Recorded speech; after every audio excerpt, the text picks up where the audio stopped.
Hola, bienvenidos a Hablamos de SAP, un podcast para gente que habla de lo que sabe y sabe de lo que habla. Hoy hablo con José María Sabadell, a quien conocí en algún evento y por supuesto conocía de oídas porque su trayectoria en SAP pues, fue larga y prolífica, como nos contará ahora, y su nombre, pues para los que llevamos tiempo con SAP, seguro que os suena.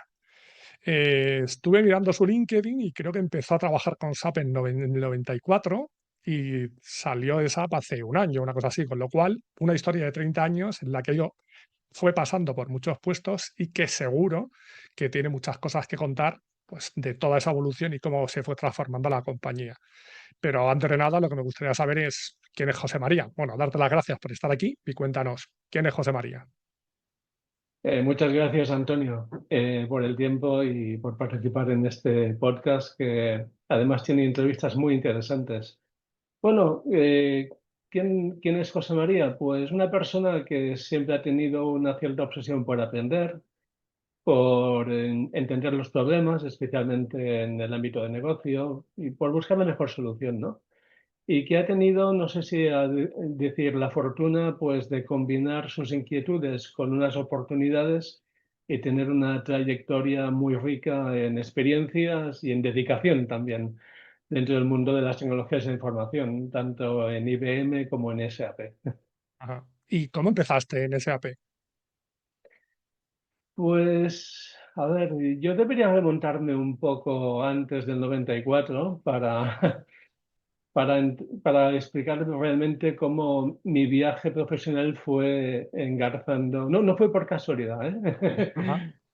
Digamos, yo cuando era un joven universitario con mis compañeros, pues nos lo pasábamos muy bien estudiando y haciendo algunos juegos, diríamos, un poco absurdos, ¿no? A ver quién aprende todo el libro de álgebra y lo recita entero, o quién se lee antes las 900 páginas de cálculo. Eh, y alguno de ellos empezó a tener pues esas consolas que a principios de los 80 se utilizaban Ujú. pues para descubrir la informática, los Commodore, los Spectrum. Sí. Bueno, yo lo descubrí a través de una consola MSX y la verdad que ya empezó a gustarme el tema este de, digamos, descubrir que en el mundo de la informática puedes generar cosas a través de una pantalla, etcétera. Pero bueno, Ujú. yo seguí con mi ciencia básica, estudié físicas, lo intenté compaginar con ingeniería porque siempre intenté buscar la aplicación y mientras, digamos, la inercia de estas, de esas licenciaturas es que tú sueles acabar en el mundo académico. Y Sí, sí. mientras estaba en mi segundo año de doctorado, en una de esas, digamos, crisis existenciales de si me veo aquí dentro de 10 años, etcétera, y como había visto que muchos de mis compañeros se habían incorporado a consultoras y a los Sí. bancos en la parte de informática, decidí que era el momento de, digamos, saltar al mundo, ¿no? Y es en ese momento que me incorporo a IBM en el 89 y ese fue mi puente a SAP, ¿eh? Entonces he explicado esta historia porque IBM fue mi licenciatura en informática y aprendí arquitecturas de ordenadores, sistemas operativos, bases de datos relacionales, monitores de Ujú. transacciones. Y a los jóvenes pues nos encargaban cosas nuevas.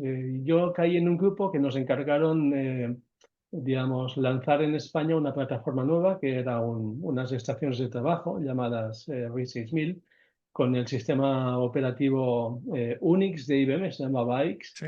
Pero claro, para posicionar esas estaciones en el mercado hay que utilizar ciertas soluciones. El cliente con un ordenador de operación no hace absolutamente nada. Claro. Algunos de mis compañeros pues, se dedicaron a aplicaciones de CAD, es decir, de diseño asistido, de arquitectura, y a mí me encargaron temas pues, de, más bien de operaciones y logísticos, gestión de Ujú. almacenes, control de producción, optimización de la producción, y a raíz de ahí entré en contacto con lo que eran los ERPs, que no los conocía. Conocí, eran 92, 93, en ese año conocí BAN y SAP, que Sí. se podían instalar en el sistema. Ya entablábamos relaciones con algún cliente para el sizing de las máquinas, como Nestlé. Y la verdad que en ese momento también me vino una segunda crisis existencial, porque en IBM ya había la discusión de si el futuro de las tecnologías de información estaba en el hardware o en los servicios o en las soluciones. Yo lo vi claro, estaba en el software. Ujú. Y la verdad que como tenía esa relación, pues apareció la oportunidad de incorporarse a SAP. No me incorporé en el lugar que me hubiera gustado más porque mi intención era quizá el mundo logístico, Sí, de la cadena de suministro, porque en ese momento lo que necesitaban era alguien de sistema básico, ajá. y como con mi experiencia en sistemas operativos y bases de datos, pues les encajaba muy bien. Encajabas A- perfectamente. Así que me incorporé el 23 de marzo del 94 en SAP. Y, digamos, y me incorporé a una oficina donde nos conocíamos todos, éramos 12 Claro. aproximadamente en Barcelona. Y, y bueno, pues eran gente joven. Había gente que se había incorporado 5 años antes en SAP, pero que también era joven. Venían del mundo de la consultoría, venían del mundo Ujú. de la traducción, pero eran consultores. En realidad éramos dos roles en esa oficina, o había Sí, comerciales o había consultores. Y como consultores hacíamos de todo, es decir, instalábamos, es decir, íbamos con las cintas o los discos a instalar al cliente, dábamos formación, recibíamos incidencias en los clientes, es decir, dábamos soporte, y si había que hacer demostraciones, las hacíamos. Entonces, también. Preventa, comercial, técnico, todos los roles en uno. todo. Y así empecé en SAP.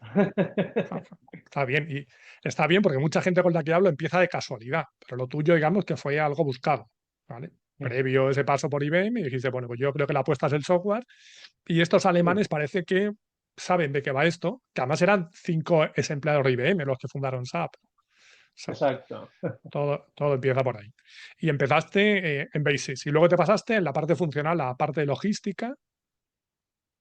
Sí, hice algún pinito en la parte logística, pero digamos, en ese momento realmente digamos, aunque cuando yo me incorporé, digamos, SAP era una compañía desconocida relativamente en el Sí, mercado, comparado con IBM era humilde, pero digamos, crecíamos porque empezaba a haber demanda.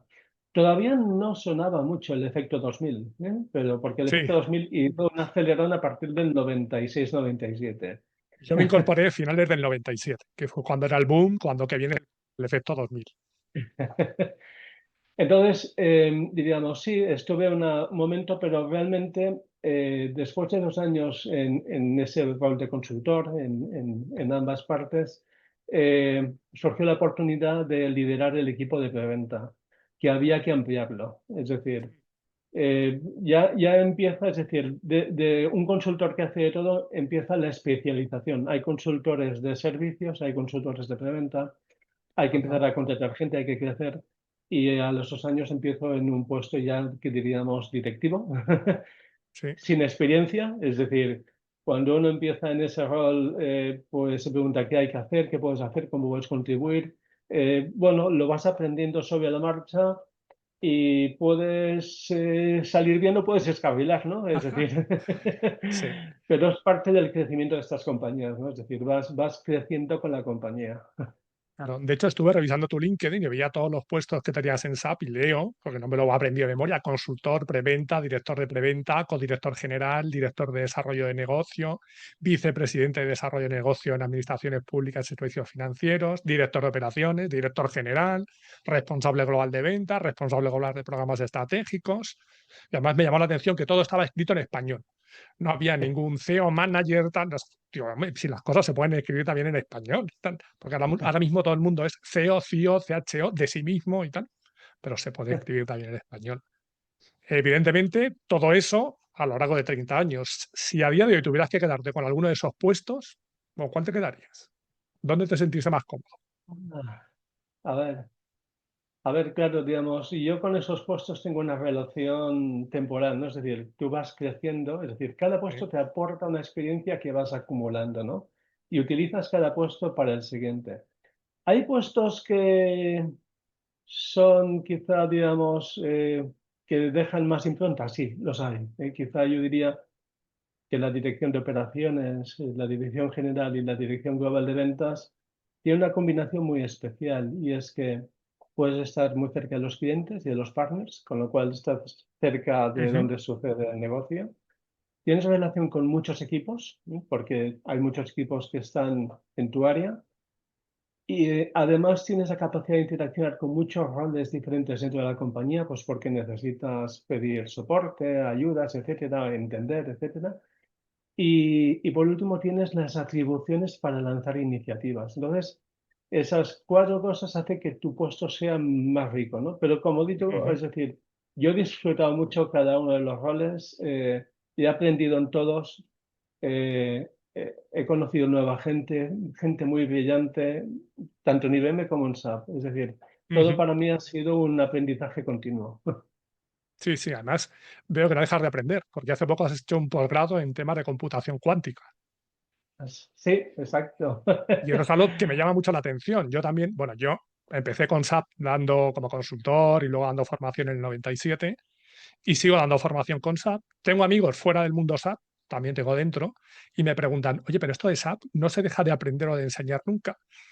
Y yo, bueno, la gente que estamos dentro sabemos lo que es y lo que implica, pero la gente que está afuera dice, pero llevas 20 años contando eso. Y yo, bueno, ha cambiado un poco, porque Es inmenso, ¿sabes? Es decir, nunca lo vas a entender todo, incluso ni a alto nivel, puedes, siempre se te van a escapar cosas.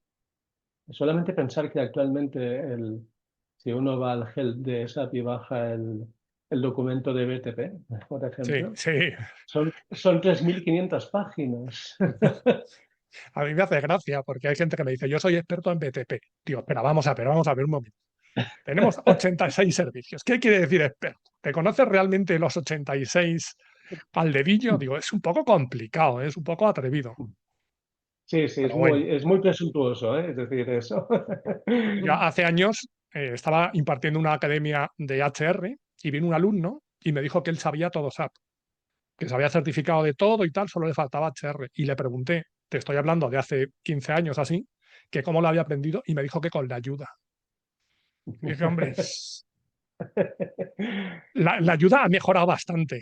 Ahora, evidentemente, tenemos unos medios que yo no tenía en el 97 y tú en el 94 tampoco. Para empezar, no teníamos clase en Internet, no existía Google. Lo que hay ahora es un sobreexceso de información que hay que saber filtrar.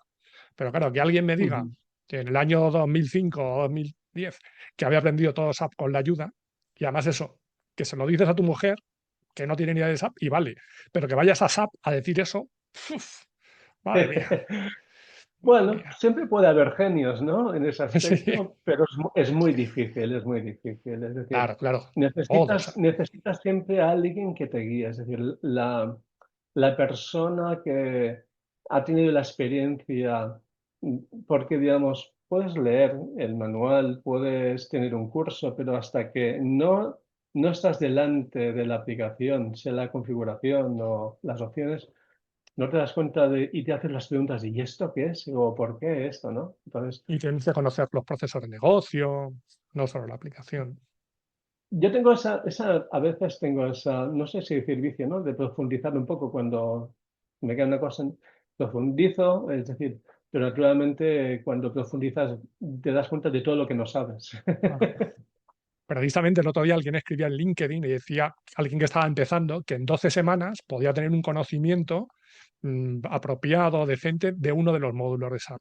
Y yo decía, mira, en 12 semanas, si te has formado y tal, puedes empezar a enterarte de qué va todo esto. Y yo le contestaba que en mi caso personal, digo, yo tardé 4 años, yo empecé en la parte de ABAP y en recursos humanos, 4 años en entender realmente qué estaba haciendo. Digo, pero es verdad que hace unos años, ahora me contarás cómo aprendéis vosotros. No había tanta documentación, no había tanta formación. Ahora, con los medios que hay, realmente si alguien quiere, no en 12 meses, pero lo que a algunos nos costó 4 años, en un año puedes llegar a alcanzar ese nivel si le dedicas tiempo. Pero en 12 semanas me parece un poco atrevido.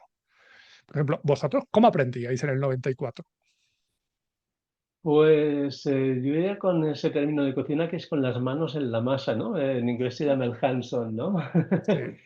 Es decir, tenías que ir a cursos físicos a Baldor, porque ¿Mm? entonces no había online, en el recién estrenado centro de formación de SAP. Pero bueno, no tenías muchas posibilidades porque había tanto trabajo, entonces recibías a veces presentaciones y te las Ujú. leías, te daban alguna idea y luego tenías naturalmente unos manuales en papel, bueno, en papel y en CD, porque en ese momento ya había Sí, en CD. Pero también teníamos en unos armarios con los documentos en con los papel. típicos manuales. Y entonces empezabas a trastear, a, a trabajar con el sistema.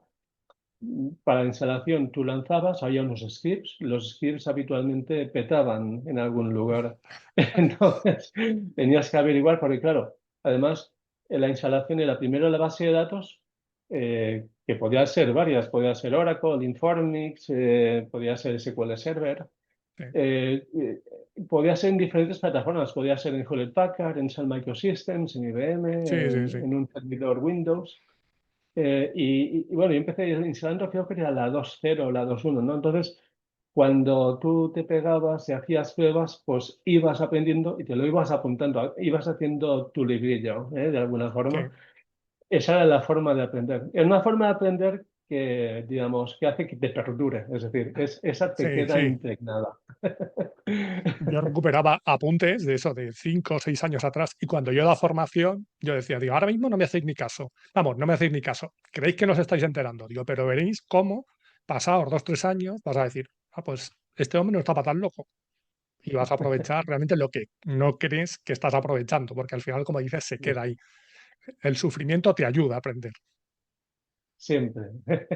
Y es importante, siempre lo ha sido, yo creo que ahora más, tener alguien que te guía, porque sobre todo ahora lo que hablábamos, decías, si me meto a mirar BTP, solo en el manual que tengo en help.sa.com, 3.500 hojas. Pero si te empiezas quieres hacer todos los tutoriales, todas las misiones, tal, es materialmente Y, imposible.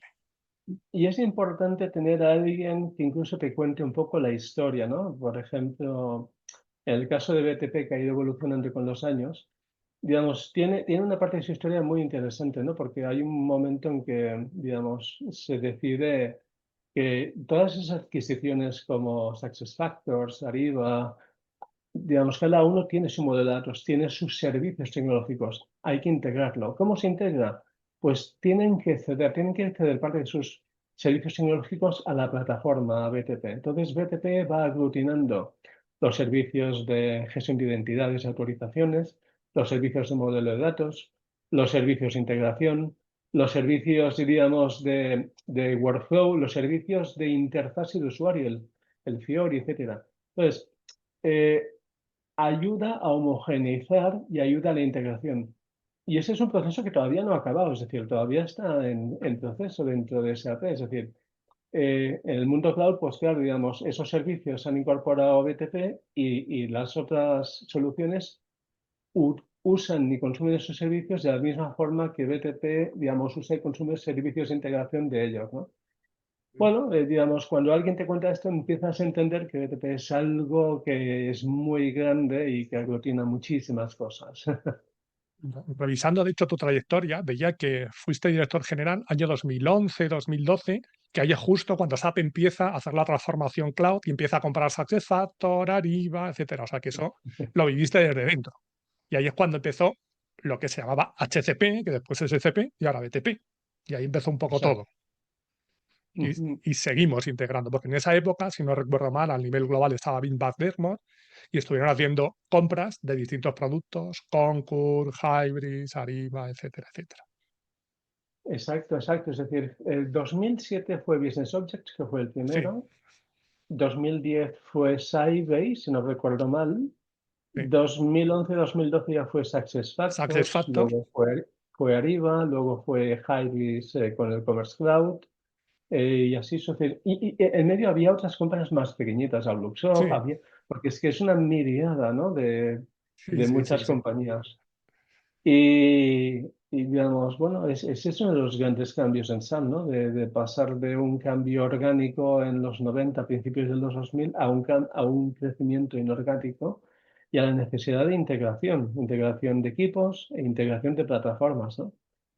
¿Y cómo? Y eso hace que crezca mucho el portafolio de Sí, SAP y que sea sí, sí. muy grande. Sí, sí. Y a veces tienes distintas soluciones para lo mismo, con la plataforma de Business Object, y luego aparece SAP Analytics Cloud, empiezan a aparecer distintos productos, entonces a veces el cliente se siente un poco perdido y dice, bueno, Bueno, en el tema de, por ejemplo, de Data Warehouse, empezamos con el BW, después el BW on HANA, después for HANA, ahora Data mañana tal, ahora Business Data Cloud. Claro, y el cliente dice, oye, que es que yo tengo otras cosas que hacer más que estar pegando saltos a la última tecnología. Porque sí, yo quiero estar a la última tecnología, pero no puedo estar cada año con un proyecto moviendo todo lo que tenía en el BW, al on HANA, al S4, al for HANA, etcétera. Eso los clientes, tú ahora que estás fuera de SAP, eso, ¿cómo lo ves? Porque ahora estás trabajando de asesor con una consultora y se ven las cosas igual desde fuera y desde dentro. Claro, mi visión es algo sesgada porque después de tanto tiempo en SAP deja Claro, cierta impronta, ¿no? Y tiendo a analizar las cosas desde los dos puntos de vista, ¿no? Como si fuera, digamos, el fabricante de la solución sí, y sí. desde fuera. Ahora mismo estoy en Base 4S, digamos que es una experiencia que me está continuando con mucha ilusión. ¿Y cómo lo veo? Lo veo de la siguiente forma, es decir, em, a ver, eh, todos esos cambios, desde el punto de vista del fabricante, tienen una razón. La razón es que intenta, digamos, invertir lo máximo en ser, digamos, lo más innovador y a la vez lo más eficientemente posible, lo más optimizado desde el punto de vista operativo, ¿no? Entonces, Ujú. hay una razón desde el punto de vista del fabricante.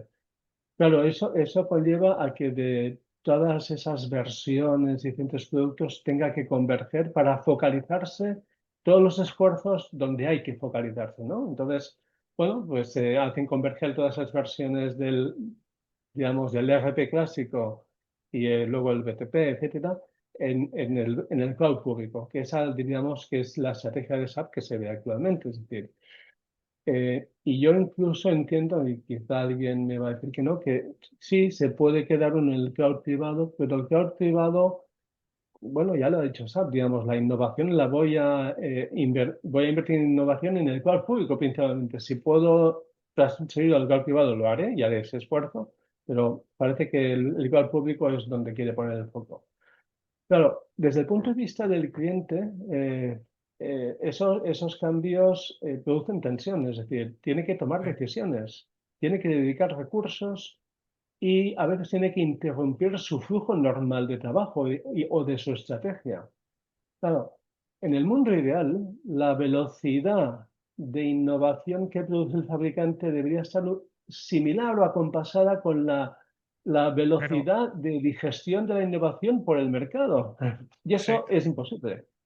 imposible. Entonces, digamos, yo acepto en este momento que, digamos, que cada uno toma sus decisiones y que hay, digamos, como, no diría un equilibrio inestable, pero unas fuerzas que cada uno, digamos, va tirando en su dirección, ¿no? Pues la fuerza tractora del fabricante está en innovar en el cloud público, etcétera, y el cliente va a pedir que le permita hacer los cambios de acuerdo a sus capacidades, ¿no? Y a sus necesidades también.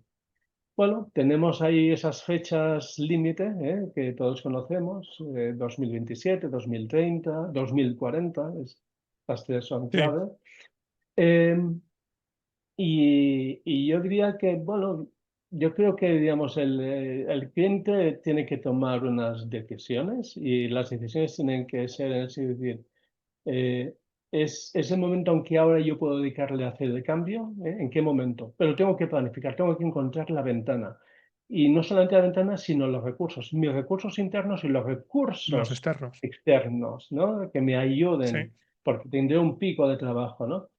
Entonces, yo creo que el cliente le está forzando a tomar unas decisiones en un momento. Yo creo que es lo que tienen que hacer, plantearse esas decisiones y, bueno, consultar con expertos a ver qué es lo que necesita, qué es lo que tienen en cuenta para tomar esas decisiones.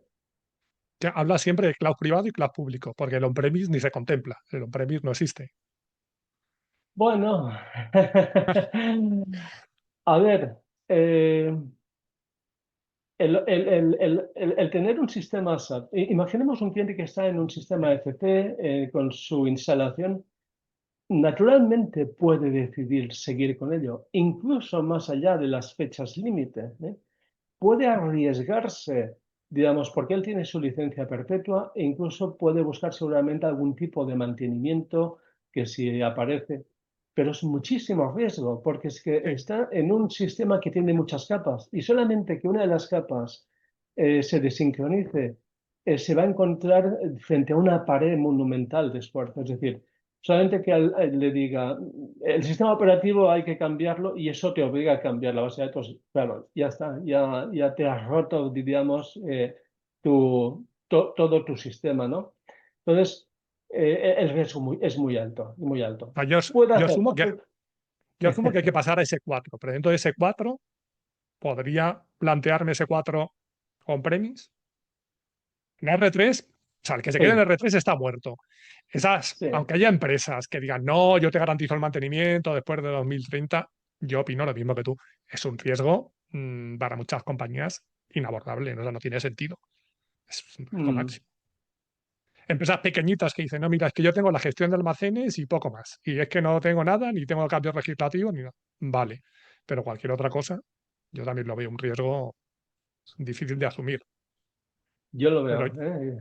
yo asumo que a ese 4 tiene que pasar todo el mundo. Y lo que veo en España, sobre todo, hablar de 2027-2030, la gente ya no se plantea 2027. La gente ya asume que va a pagar el mantenimiento extendido y se va a 2030. Y todavía siguen confiando algunos de, no, pero SAP lo va a alargar y tal. Y yo, no puedes fiarte de eso. Y además, es que yo soy el fabricante, soy SAP y digo, es que yo no puedo estar manteniendo una 4.7, una 4.6. No, la tecnología ha cambiado, el mundo ha cambiado. Entonces, si quieres seguir conmigo, Mm. y además no es algo que te diga hoy 2025 para que cambies en 2027, te lo llevo diciendo desde 2020. Yo voy Exacto. contando cosas de la nueva forma de desarrollar, el Abax Cloud, oye, tenéis que migrar los Mm. programas, el Clean Core y tal. Oh, pero es que yo quiero seguir manteniendo mis ALVs y mi WebDIM Pro. Bueno, ya, pero es que SAP te está diciendo que esto tiene fecha de caducidad, que lo renueves, que lo innoves. Cuando SAP diga mañana, oye, que a partir del 2028 estos programas ya no funcionan, vas a decir, no me da tiempo, 3 años. No, has perdido 7 años. Y lo llevan diciendo desde hace 7 años. Hay Lo que que ponerse en sucede el también, lado. Ahí también. lo que sucede también es que, a ver, eh, y ahora me pongo también desde el punto de vista del fabricante, ¿no? Es decir, cuando una compañía como Saba, a través de sus responsables, comunica que hay estas fechas, no solamente hay que interpretarlo como se me obliga a migrar, sino que esta es la oportunidad también para modernizar y para simplificar. Por eso es importante entender qué es lo nuevo, qué hay en lo nuevo, cómo lo puedo aprovechar. El paso por el cloud privado, yo creo que es un proceso que ayuda a educar al propio cliente, aunque el destino final sea el público. ¿Por qué? Porque en el cloud privado ya puede hacer ese ejercicio de limpiar el núcleo, eso que llaman el clean core.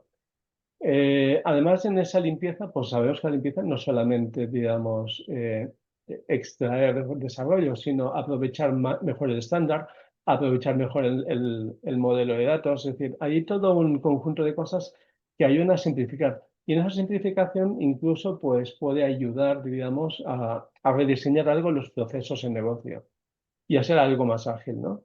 Entonces, yo creo que los clientes me gustaría que lo interpretaran también como una oportunidad de mejora. Sí es verdad que parece que la soga está ahí con las fechas, pero que es una buena oportunidad para mejorar también.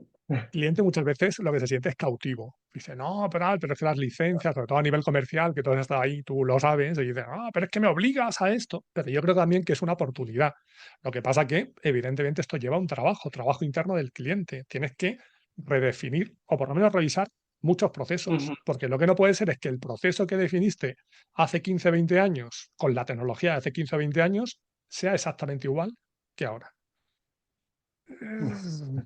Creo que la tecnología cambia un poco y probablemente si le das una vuelta algo se puede optimizar. Creo. A lo mejor hay algunos que no, pero yo te diría que el 90 y tantos por ciento se pueden optimizar y además hay herramientas para hacerlo. O sea, Synavio, o sea, no tengo que hacer a mano, o sea, tengo una serie de herramientas que me da el fabricante que yo evidentemente tengo que saber utilizar porque no se hace solo, no es, pero me puede ayudar en esa transformación. Pero le tengo que Sí, dedicar sí, tiempo. Tiempo exacto. barra dinero.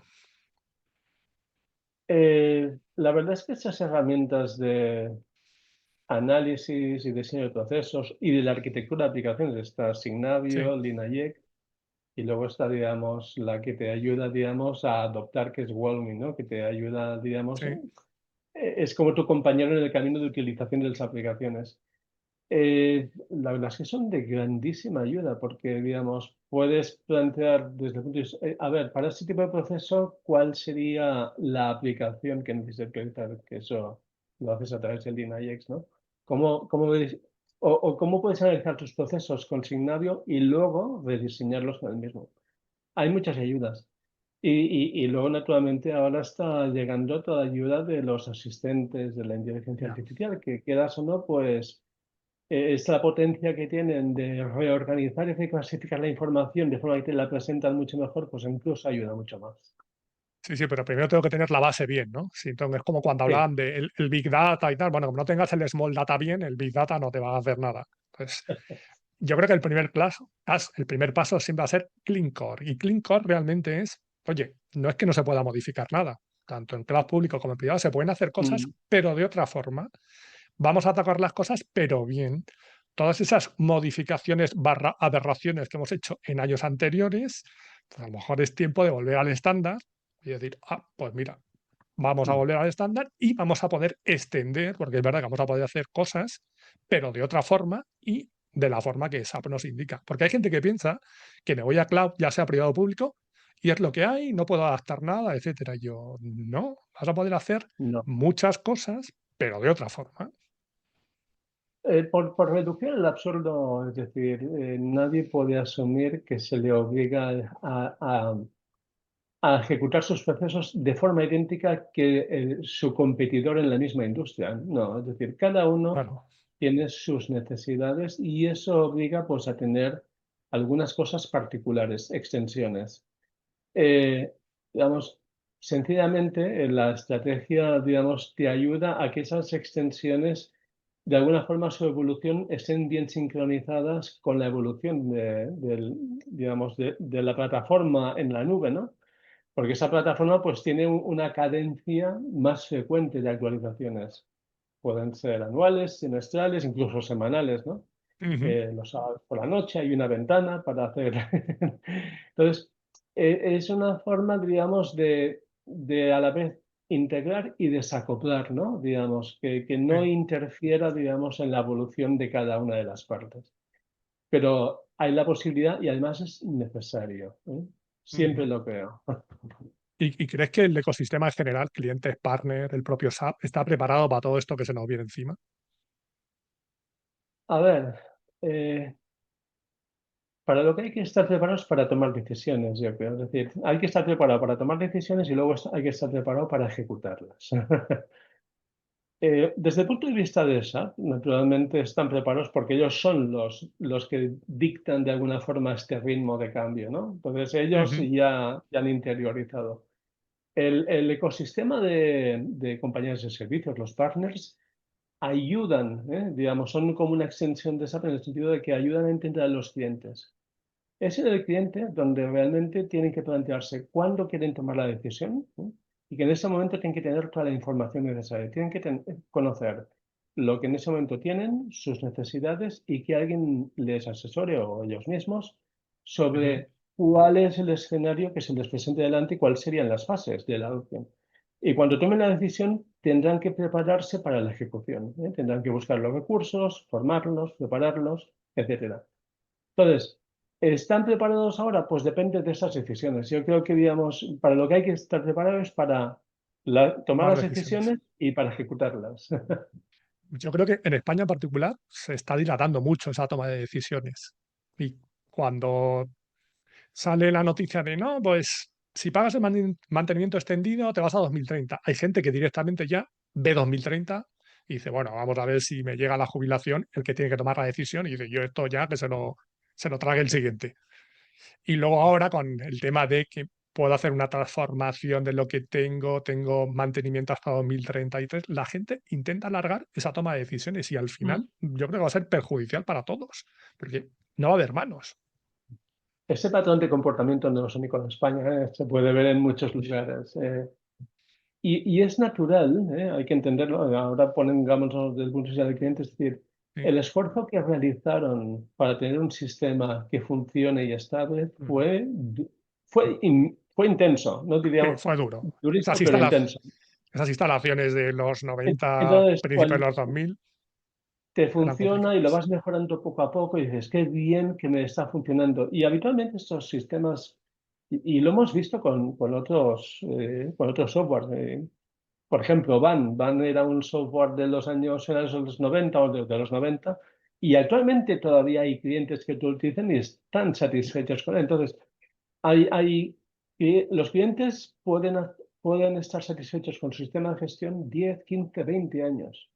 Claro, que alguien que en el 2013 acabó satisfecho con el ECC 6.0, Engagement Package 7 u 8, y ahora que lleva 12 años y dice, lo tengo que cambiar, pues voy a intentar disfrutar un poco más de lo que tengo, que me está funcionando muy bien, ¿no?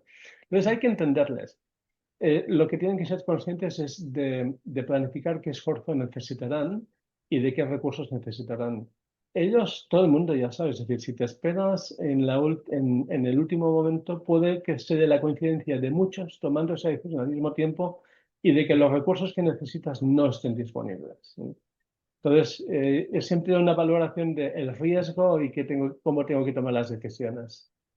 Sí, yo veo también que lo que están haciendo muchos ahora es están empezando a planteárselo y están peleando con SAP con el tema de licencias. Entonces, ese proceso también es súper largo. No, bueno, pues esto cómo me lo cambio y esto que me tienes que licenciar y esto cómo se dimensiona y los servicios y ahora la IA y los créditos.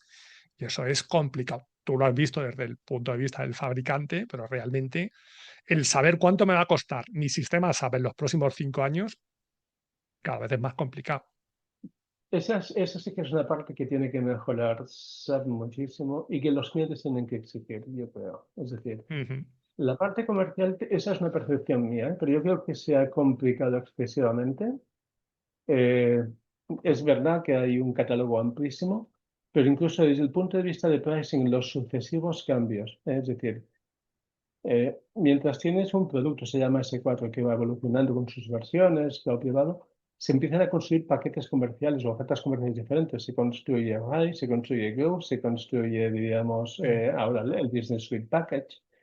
Eh, y se cambian las métricas. Y además hay un momento en que, claro, los productos tienen prerequisitos, tienes que saber qué otros productos necesitas. Y esos otros productos muchas veces en su precio tienen, digamos, tienen a la vez un modelo de suscripción y uno de consumo a veces. Es Sí, decir, entonces, para un cliente es absolutamente esencial que entienda las condiciones del contrato, es decir, qué puede hacer con sus datos, si se los puede, digamos, trabajar fuera, etcétera, y qué le va a costar el consumo de los servicios, ¿no? claro. Tener por lo menos un Eh, orden es- de magnitud. Tiene que conocerlo porque es que para su planificación financiera, etcétera. Claro, eh, si retrocedo al SAT de los 90, una de las, digamos, hubo como cuatro cosas que ayudaron a afianzar SAP en el mercado frente a sus competidores, ¿no? Una fue el concepto y la calidad de su producto, es decir, es la integración, el dato Procesos único. integrados. El segundo fue su relación con las compañías de servicios que las convirtió en los implantadores en sus partners de negocio. Esa fue otra. Eh, el tercero fue, digamos, que podía funcionar en diferentes plataformas. El cliente tenía capacidad de elección, es decir, podía elegir la base de datos, el ordenador. Ujú. El cliente sentía cierta libertad. En otros tenía que ir, en Oracle tenía que ir a una combinación muy Sí, estricta, ¿no? ¿Qué sucede? Ahora si lo comparamos con eso. Sucede que quizá el cliente siente pocas capacidad de elección, ¿eh? Y que aumenta su nivel de dependencia. sí, Estoy convencido de que lo sienten, ¿eh? Que se sí, les, sí. se les nota en la percepción. Entonces, claro, digamos, SAP intenta converger en el cloud público, es decir, ya digo, la mejora operativa de digamos, de la forma de trabajar suya y de innovar mejor, pero le resta opciones al cliente. Y Ya. el cliente Sí, entre la complejidad comercial y que las opciones parecen más restringidas, pues se siente incómodo, claramente, ¿eh? Qué claro, incómodo. claro. Bueno, ya empezamos con la base de datos, no, adiós todas las bases de datos, HANA, y después el siguiente paso con el tema de RISE es, no, yo me encargo de la infraestructura, elige el hyperscaler, pero yo me encargo de ciertos Mm. servicios. Decías antes que SAP está preparado, pero por ejemplo, antes de RISE y antes estaba HEC. Entonces, hubo ciertos clientes que utilizaron HEC, que podía ser el predecesor de donde estamos ahora. No sé desde dentro cómo se ve, pero desde fuera, el Bueno, malestar eh, con G, eh, el eh, resultado fue regular, por lo que yo veo desde fuera. Vamos a ver desde dentro. a ver, en todas las compañías se toman decisiones y se pueden cometer errores, ¿no? No voy a decir que sea uno, pero yo diría que se rectificó y se ha rectificado. El proceso de rectificación ha sido bueno. En el momento en que se desarrolló esa plataforma en HEC, SAP estaba con la idea de construir su propio, no sé si decir, cloud, su propia nube y dar Sí, sus propios servicios. de hecho, con Y- HCP al principio era Data Center de SAP, que luego ya fue Cloud Foundry, etcétera, etcétera. Entonces hay un análisis económico, aparecen los hyperscalers y diríamos, bueno, se compara y parece que, a ver, mejor que saber los hyperscalers, ¿no? Porque son más, bueno, tienen su especialización, lo hacen mejor en calidad, incluso pueden ser económicamente mejores para los clientes y para nosotros, bien. Ujú. Pero claro, el HEX había desarrollado, digamos, dentro, pero cuando miras los hyperscalers necesitas otros estándares de tu plataforma tienes que pasar del Neo al Cloud Foundry. A Cloud Foundry. Entonces, esa decisión, digamos, que tiene que ver, digamos, con los centros de proceso de datos y tal, obliga a ese cambio del GEC al Ujú. STP, al subsiguiente de BTP. Y bueno, pues sí, algún cliente pues se quedó ahí con su inversión en Neo, que todavía igual sigue funcionando. Hasta 2028 sigue de momento, hasta 2028. Hay algunos, ¿no? Pero bueno, A veces ser early adopter pues tiene sus riesgos también. Hablaba también de Sybase o la plataforma de movilidad. Ahí al principio pero bueno, hubo yo gente creo que se que en subió. el fondo fue una decisión correcta. Yo creo que es decir, es verdad, se ha ampliado la elección, es decir, se puede elegir a Hyperscaler, por ejemplo, en este caso. Con Crowdfunding se tiene acceso a otros estándares más abiertos, digamos, de desarrollo, etcétera. Ujú. Yo creo que en el fondo, digamos, y el cliente también salió ganando, pero es verdad que a veces no pasa solamente en este caso, ha pasado en otros casos de otros Claro. productos, pero bueno. Hombre, es que al final no puedes acertar con todo. Por ejemplo, yo me acuerdo cuando se invirtió en Qualtrics, que Qualtrics iba a ser pues, el centro del universo, los datos X, los datos O, y luego, bueno, pues vamos a dejarlo un poco de lado. Pues va cambiando, como digo siempre, el dibujito general que enseñamos en todas las presentaciones va cambiando. Ahora tenemos Joule, la IA y Business Data Cloud, y eso es lo que está ahora, por lo que apostamos, la apuesta por Databricks y todos los datos integrados, y bueno, pues vamos a ver a dónde llega eso. Pero en medio de todo eso, yo lo que sí que veo en los clientes es que, vamos a ver, me estoy planteando la migración a S4 y me vienes ahora con Business Data Cloud, me vienes ahora con los asistentes y lo que lo vamos. Hablamos de BTP. Cada servicio de BTP tiene una métrica. Todo el tema de inteligencia artificial, cada servicio de los que tengo dentro de la inteligencia artificial tiene una forma de tarificarlo. Entonces, todo eso yo necesito, como decías, como cliente, tener una idea de si esto me va a costar los próximos 5 años 1 o 1000. Y ahí yo creo que Yo hay lo he dicho mucho. anteriormente, es obligatorio, esencial que el cliente haga el ejercicio de planificación económico-financiera de lo que le va a costar esos servicios. Para ello, primero tiene que entender, quizá necesitará alguien que le asesore cómo entender la lista de precios, que le haga una planificación y que le vaya preguntando, oye, ¿cuánto piensas? No sé, porque hay productos que se consumirán con tokens, otros con Sí, transacciones, otros con usuarios, otros con usuarios equivalentes. Entonces, es pues un ejercicio para el cual se necesita, hay que dedicarle tiempo porque el cliente tiene que quedarse tranquilo que, digamos, esa es parte de su inversión. Y bien, digamos, sí, produce incomodidad, pero es que es absolutamente necesario. sí, sí, sí, sí, sí, no, está claro. Porque es que yo creo que es el primer paso para luego decir, bueno, venga, vale, ya sé más o menos de la magnitud, vamos a planificar.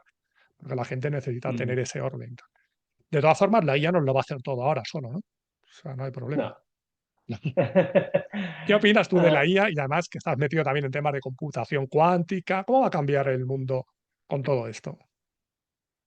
va a cambiar, es decir, a ver, yo lo interpreto como estamos en el siguiente nivel de automatización, ¿no? Es decir, vivimos en su momento, pues las empresas se gestionaban mucho con papel, se pasó a los ordenadores, se pasó a los ERPs y, digamos, todos los modelos de lenguaje, estos motores que se llaman los transformadores, que ayudan, digamos, a esa, digamos, yo diría sorprendente estructuración de información no estructurada La y estructura estructurada dentro de SAP, ayudará y muchísimo a los usuarios, seguramente pues interactuarán diferente.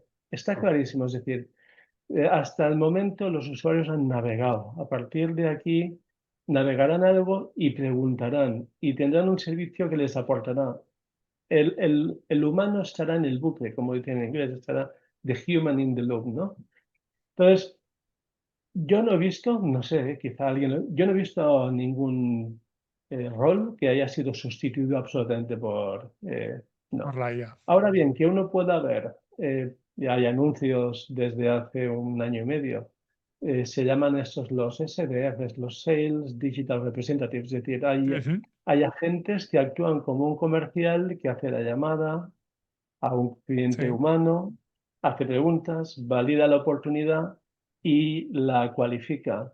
Eso, perfecto, pero necesitas a alguien que a veces tendrá que preguntar algo diferente o tendrá que claro. verse. Entonces, se está avanzando, es el siguiente nivel de automatización, ayudará muchísimo a descargarle algún tipo de tareas, pero naturalmente el humano siempre seguirá ahí. Yo a día de Me hoy lo veo preguntaba, como una ayuda, no una eso, amenaza, más una ayuda y una herramienta que una amenaza, me ayuda. a día de hoy.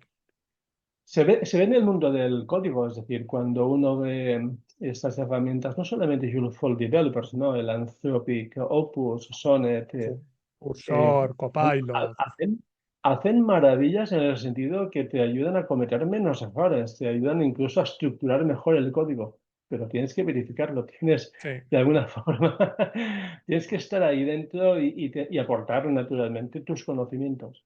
¿Se exige que tengas muchos conocimientos? Sí, esa es la diferencia. Es decir, te van a descargar de algunas tareas para que tú tengas más tiempo de aprender porque vas a necesitar muchos más conocimientos para validar muchas de esas cosas.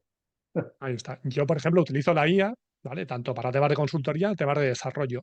Te diría que nunca me ha dado una respuesta al 100% exacta. Pero yo sí tengo los conocimientos para decir, no, esto, lo que me ha contado, me vale el 80, el 90%, pero esto Mm, no es así, no es así, y le vas corrigiendo. Pero hay gente, por ejemplo, a nivel de código, que los que son muy puristas dicen, no, no, yo programo mucho mejor que cualquier IA. Digo, ya, hombre, pero la estructura, el esquema, digo, te aseguro que hay tareas rutinarias que te lo va a facilitar una IA, te va a dar el esqueleto del programa y luego tú ya corriges. Y luego al revés, el que no tiene ni idea de programar, que le manda un prompt a la IA y dice, ya está, perfecto. Claro, no se plantea si hay problemas de seguridad, si hay acceso concurrente, no se plantea nada. Él lo que devuelve la IA, perfecto. Y dice, ya se Ese es el programa. peligro. El peligro es la ignorancia siempre. La ignorancia es atrevida, ¿no? Entonces, pues, es importante tener conocimientos mucho más extensos e intensos para trabajar con la IA, claramente, Y claramente. bueno, tú, Luego me preguntabas por la computación cuántica. Sí, yo he hecho sí, este posgrado. La verdad es que, digamos, cuando ya estaba en el proceso de desvinculación de SAP, digamos, quería de alguna forma primero actualizarme, quería profundizar en ese campo porque no lo entendía muy bien. ujú, También quería ponerme a prueba a mí mismo. Digo, ¿seré capaz, después de tantos años, de de- absorber la complejidad del álgebra lineal y de los juegos mentales que obliga la mecánica cuántica? Bueno, la verdad es que me ha encantado. Tiene un profesor excelente, unos ujú. compañeros también. Y bueno, cuando profundizas, bueno, ves un poco dónde está la realidad, a ver, la palabra cuántica está muy usada y Sí, da ese áurea de sofisticación, ¿no?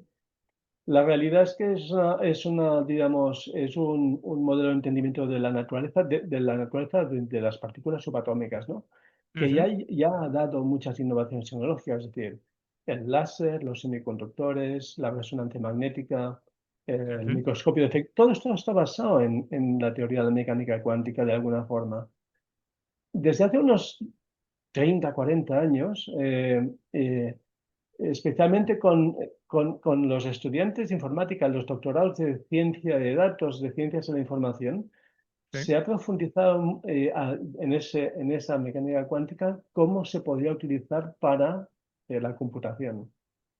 Y eso está madurando poco a poco, etcétera, etcétera. Actualmente, digamos, se está trabajando en tres, digamos, flancos diferentes, ¿no? Es decir, lo ujú, que es la computación cuántica, que es básicamente diseñar ordenadores que puedan resolver problemas complejos. Luego está la sí, comunicación a nivel físico, es decir, cómo puedes establecer, ahora mismo creo que está en un límite de unos 100 kilómetros más o menos, pero ya puedes tener una comunicación donde si hubiera cualquier interferencia se identifica, porque ajá, alteras el estado. Y luego está el mundo de los sensores, es decir, los sensores no solamente son los sensores atómicos, podrían ser sensores para el tema de salud, etcétera, que pues, serán mucho más precisos. Bueno, incisos. em, la verdad es que me ha ayudado a entender que, bueno, el, claramente desde el punto de vista teórico, si en algún momento se llegan a conseguir, digamos, ordenadores que reduzcan los errores, es decir, lo que se llama, lo que en la ingeniería cuántica se llama el fault tolerant computer, es decir, fault tolerant no es como lo que entendemos de que es redundante a fallos, no, sino que Sí, no tiene errores, ¿no? En cuanto se consiga ese nivel, la verdad es que se convertirá en un gran acelerador de resolución de problemas complejos. Pero yo lo veo más bien como, no sé cómo llamarlo, como igual que existen las GPUs de NVIDIA que se dedican a tareas muy ujú, específicas, sí, seguramente eso dará también a dispositivos muy específicos para resolver problemas muy concretos, ¿no? En sí, este momento, pues bueno, hay compañías ya que lo utilizan para, intentan hacer algunas en el tema de química, es ujú. muy interesante, pero naturalmente desde el punto de vista de SAP está muy lejos, es decir, Hombre, que, lo no, no, nuestro está...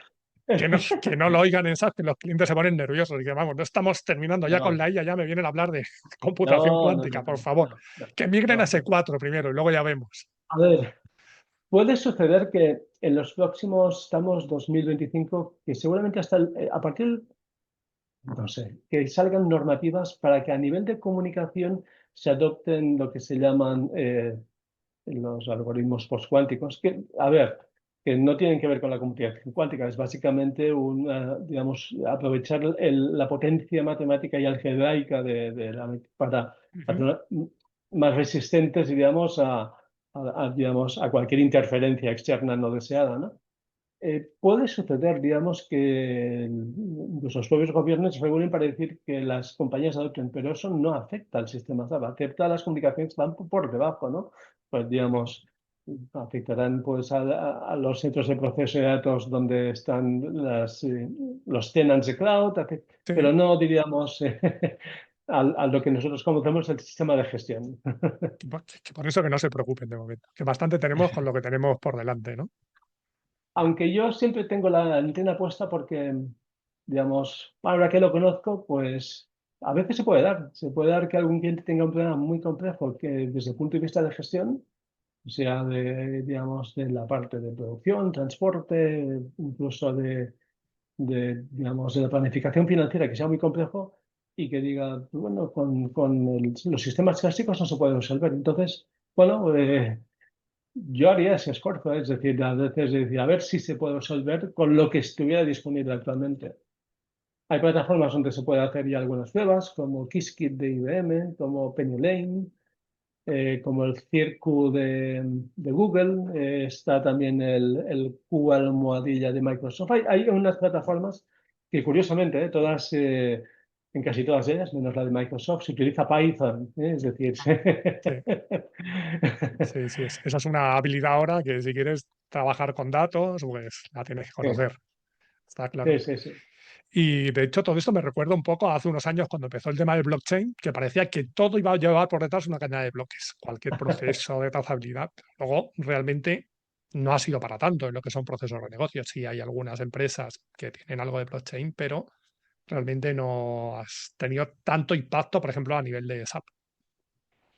Sí, la idea era brillante digamos, cómo se construía digamos, la cadena y se utilizó en algún país, si no recuerdo mal, incluso para registrar propiedades. Es decir, De porque hecho, había algún servicio en BTP o en SCP, no sé, de algo de blockchain también en su momento. sí, sí.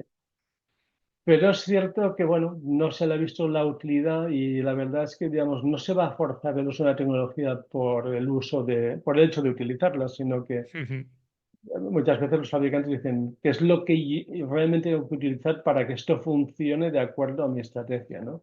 Entonces, no he visto a ningún fabricante que lo utilice. Curiosamente, en SAP hay un servicio actualmente de digital currency, es decir, que está pensado para si se quisiera gestionar los stablecoins, una de estas monedas ah, virtuales. sí. Ujú, No es sí, sí, sí, blockchain, sí. pero digamos, sí que dentro de esa pues van habiendo algunos modelos que permitirían trabajar con estos temas más Bueno, innovadores. ahora el blockchain lo dejamos de lado, a la computación cuántica todavía no hemos llegado, ahora estamos con la IA y ya veremos en qué se queda todo eso, porque yo creo que evidentemente es una herramienta, va a cambiar cosas, pero como bien decías, no nos vamos a quedar sin trabajo todos en 3 años y tal, sino que simplemente, bueno, pues afectará a ciertos procesos de negocio Mm, y veremos cuando baje un poco el suflé en qué queda todo. exacto. Bueno, pues nada, muchas gracias por haber compartido tus ideas. Va a terminar siempre, os pregunto cosas personales. Y primero, un consejo que te hubieras dado a ti cuando empezaste en el 94 o en el 89 en IBM. Con todo lo que has vivido, ¿harías algo diferente? Cuando uno se da un consejo a sí mismo, debería ser qué debería haber mejorado, ¿no? Es decir, qué hubiera hecho diferente para ser mejor. Yo creo, es decir, a lo largo de esta trayectoria he conocido a muchísima gente, ya digo, gente muy brillante, muy buenos profesionales, y quizás lo que debería haber mejorado, porque, a ver, yo cuando arranco charlo mucho, pero en realidad soy de naturaleza más bien introvertida y reservada. Ujú, Quizás no he hecho el esfuerzo suficiente para conectar. Debería haber mantenido las conexiones con muchísima gente que luego he coincidido con ella en eventos, por, ujú, por la calle o en aeropuertos, ¿no? Y charlas, pero, a ver, tampoco es que ellos hayan contactado conmigo, pero yo creo que debería haber ya. hecho eso porque de todos esos grandes profesionales se aprende muchísimo. Entonces, yo creo que, ¿qué consejo? Haber tenido más disciplina y mantener la conexión con las personas que conoces. Eso hubiera sido mi consejo. Como en mi caso, haberte atrevido a mandarte un mail para tener esta charla contigo. Un consejo que le darías a alguien que quiera empezar a día de hoy con SAP. ¿Por dónde empieza? Independientemente que empieza, no sé, que quiera empezar en SAP o en, no sé, o en BBVA o en Telefónica yo creo que es importante conocer la historia, digamos, de la compañía y que lo haga a través de algún mentor o de varios mentores, porque naturalmente cada uno tendrá su punto de vista. ¿Por qué? Porque ayuda a entender por qué se está donde se está, qué se hizo bien en el pasado, qué se hizo mal, y ayuda a tener referentes que la puedan ayudar a entender a esa persona, digamos, las dudas, ¿no? Yo creo que es importante eso, ¿no? Entender un poco de dónde La se viene. historia. Y el otro consejo, naturalmente, es que tenga disciplina siempre en mantenerse actualizado. Siempre, es decir, aprender, aprender, aprender. Eso lo has dejado claro desde el minuto uno y además lo pones en práctica, no son solo palabras. Sí. Y 5 cosas personales para conocerte un poco mejor. Un libro o un autor que nos recomiendes. Sería injusto nombrar uno, porque a veces cuando uno dices, hay tantos. Sí. Ahora que está tan en boga la inteligencia artificial, hay un libro que tiene 50 años, pero que es muy bueno, que es de Carl Sagan, se llama Los dragones del Edén, que Ujú. explica la evolución de la naturaleza del ser humano, especialmente del cerebro y la inteligencia. Es muy bueno y Muy muy bien. didáctico. Eh, Hay otro libro que es reciente del año pasado, que es de Juan Luis Arzuaga y Juan José Millás, que creo que se llama ¿cómo explica la conciencia un sapiens a un neandertal? Creo que es una trilogía porque hace unas semanas hablé Así. con este ya Hernando del Grupo Pascual y me recomendó este mismo libro y lo estuve mirando y había como tres de Millás y Arzuaga. Esto es muy bueno. Naturalmente me gustan, a ver, yo de la literatura pues, española pues disfruto, la verdad, con los clásicos como Platero y yo y Campos de Castilla de Machado. Es decir, esos son libros que me Sí. encanta releer, ¿no? Y luego me encantan los premios Pulitzer, digamos, El Jilguero de Donna Tartt o Ujú. eh, la luz que no aparece, que se llama del Anthony Doerr. Y el último de este argentino, de Hernán Díaz, que se llama Fortuna, que también explica algo, ¿no? Ay, Y luego, bueno, yo también leo en catalán, porque como soy de Barcelona, pues me ujú, encantan las narraciones cortas de Quim Monzó y de Pere Caldés, que son cuentos, son ujú. narraciones cortas muy imaginativas, etcétera. Y si alguien tuviera interés, por cierto, en el tema cuántico y tal, hay Sí. una pequeña colección que se llama de Theoretical Minimum, está en inglés, pero bueno, Ujú. son muy cortitos. Son 4 o 5 volúmenes, uno dedicado a la mecánica clásica, otro a mecánica cuántica, otro a la teoría relativista, creo.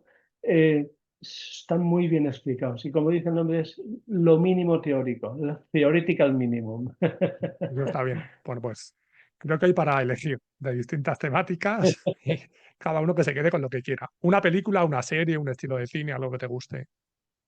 A mí me gustan las películas, las obras enteras. Bueno, sí, las series ahora mismo se pueden consumir como películas, pero te tiras 8 horas, ¿no? Sí. En películas, la verdad es que tengo esas asociaciones de directores películas, pues no sé, eh, Traffic y Solaris de Steven Soderbergh, Sí. Babel de Alfonso González Iñárritu, un mexicano, Sí. Gravity de Alfonso Cuarón también, bueno, naturalmente de Christopher Nolan, Tenet o Oppenheimer. Me gustan mucho las comedias francesas también, me lo paso muy Yo bien sí. con las comedias francesas de Danny Boone y de Christian Clavier, y naturalmente Ujú. el cine español, pues mm, recuerdo muy bien tanto La Buena Estrella, que es Sí. del final de los 90, La Isla Sí, sí. Infinita con Antonio de la Torre, si no Sí. recuerdo mal, Sí, sí. y, y se me pierde porque es que hay tantas películas buenas del cine. El famoso y loco Airbag de Juanma Bajo Ulloa. Sí, muy buena. Además es que en esa época, en los 90 hubo mucha película española muy buena, muy buena. Muy Que bueno. hay, que hay mucha gente que el cine español directamente, no, eso no vale para nada y tal, tío. Pues sobre todo en aquellos años había una serie de películas Sí, interesantes. sí. Una canción, un grupo o un estilo de música, o varios, puedes elegir. Bueno, yo como ya de qué época vengo, pues como canciones me gusta, digamos, tanto la letra como Aunque yo sé que hay cierta polémica un montaje visual de esta canción, pero es el Fool's Overture de la obertura del loco de Sí. Supertramp, de Roger Hodgson, etc. Naturalmente, Ujú, pues también el Secret Garden y el Glory Days de Bruce Springsteen, el Start Me Up de los Rolling Stones, pero ujú. también me gustan otros estilos. Los estándares, me gusta una canción que es muy bonita, Misty, que me da igual si la canta Ella Fitzgerald ¿cómo se Ajá. llama? El Johnny, bueno, o Frank Sinatra, da igual. Y naturalmente en el del mundo hispano lo que me gusta mucho, hay una canción preciosa de Antonio Carmona que es dedicada a su hija, se llama Lucía Fernanda. Es No la una, conozco, la escucharé. o de Alejandro Sanz, esa que es un poco más divertida, que es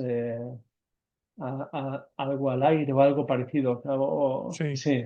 sí, sí, esa me suena, me puede sonar. Bueno, últimamente lo que he descubierto es una cantante islandesa muy curiosa. Me gusta. La verdad es una mezcla de Islandia y China. Ujú. Se llama Laufey, y tiene algunas canciones también muy preciosas. Bueno, como ves, no sé, me gusta mucho la música. Variado y veo Y que tienes tiempo, el piano de Oscar Peterson, por cierto. tienes tiempo para todo, por lo que veo. Un- una ciudad o un país que te guste ir o para viajar. Pues yo siempre considero que cuando uno pasea, siempre encuentra lugares bonitos, especialmente donde se une la tierra y el agua, ¿no? En el lago, en el mar, en el río. Ujú. Bueno, si es un río sucio, no, pero bueno, pero en general se encuentra. Yo creo que en España tenemos lugares preciosos. Yo voy ahí, selecciono dos cosas, dos ciudades con dos provincias, ¿no? Que Ujú, son, empiezan con la G, Granada y Girona. Es que son esas ciudades y provincias, son espectaculares.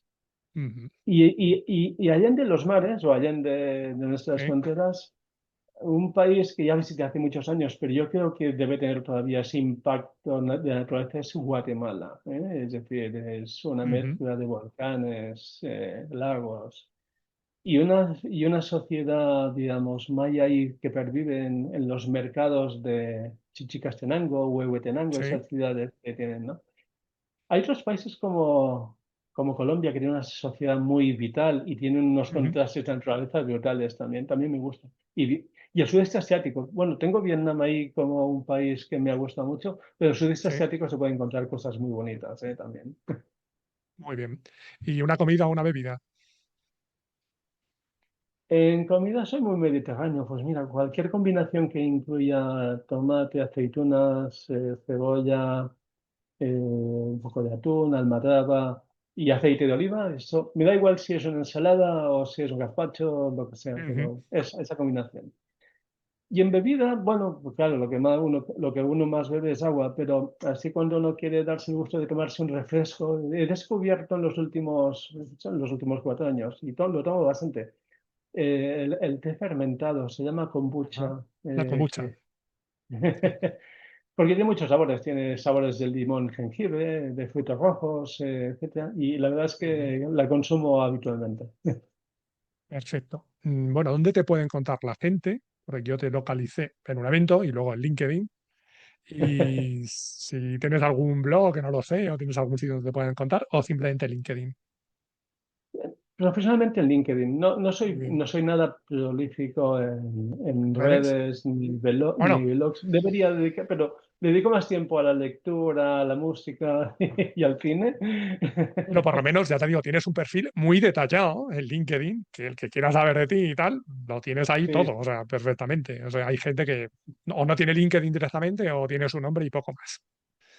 sí, Perfecto. sí. Y ahora, bueno, cuéntame si te gustaría que hablase con alguien en particular o de algún tema, y si es de una persona, me pones en contacto o lo busco yo, y si es un tema, pues busco a alguien que sepa de ese tema. Temas. A ver, yo creo que hay un tema que es el de integración, que a veces resulta aburrido, pero que es muy interesante. Eh, Teníamos un compañero dentro de SAP en los 90, creo que fue navegando y se dedica mucho al tema de integración, que es Rafael Cano. Ajá, Eh, Creo que está en Merckx, bueno, estará por ahí en, vale. en, en el LinkedIn. Intento Esta es una contactar con persona él. muy interesante, que no sé si estará activo, estará dispuesto, etcétera. En el tema de desarrollo, hay un desarrollador que es de los primeros que conocí en SAP, Juanjo Naranjo, Ujú. que yo creo que ha vivido toda la evolución del entorno de desarrollo de SAP, con lo cual puede explicar anécdotas en todos. Yo creo que eso es lo más complicado, ¿eh? El tema de desarrollo, porque como digo hoy a la gente que desarrolla, digo, es que claro, tú estás hoy en un cliente y te va a pedir que desarrolles un agente de IA y que toques el SAP Script.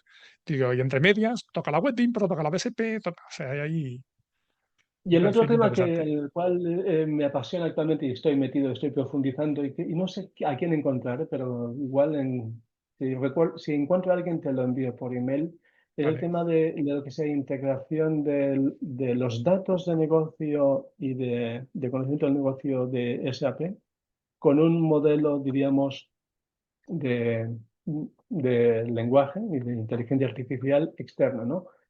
Ujú. Hay este protocolo, el MCP, que se puede Sí. utilizar, que parece. Encontrar por ahí algún experto de eso sería ideal, ¿no? Para una conversación, para ver, digamos, cómo esos dos mundos pueden trabajar conjuntamente. Mario de Felipe creo que se está pegando con eso, pero ya estuve hablando con él. Creo que Mario, sí, es sí, verdad. creo que se está pegando, porque él sí que es prolífico en LinkedIn y publica cosas muy interesantes. De Sí, hecho, estuve hablando hace meses con él. Una persona más, yo creo que la primera vez que te conocí estabas con él en algún evento. sí, sí, sí. Bueno, pues nada, muchísimas gracias por haber mantenido la conversación. Creo que es súper interesante. Y nada, nos vemos en el próximo evento. Ya tengo claro que dieta mediterránea, ¿no? Dieta mediterránea y una Exacto, kombucha. Bueno, si vas exacto. al SID Barcelona, probablemente nos veamos allí. Muy bien, muchas gracias, Un, Antonio. un placer. A ti, muchas gracias. Hasta luego. Hasta luego, adiós, adiós.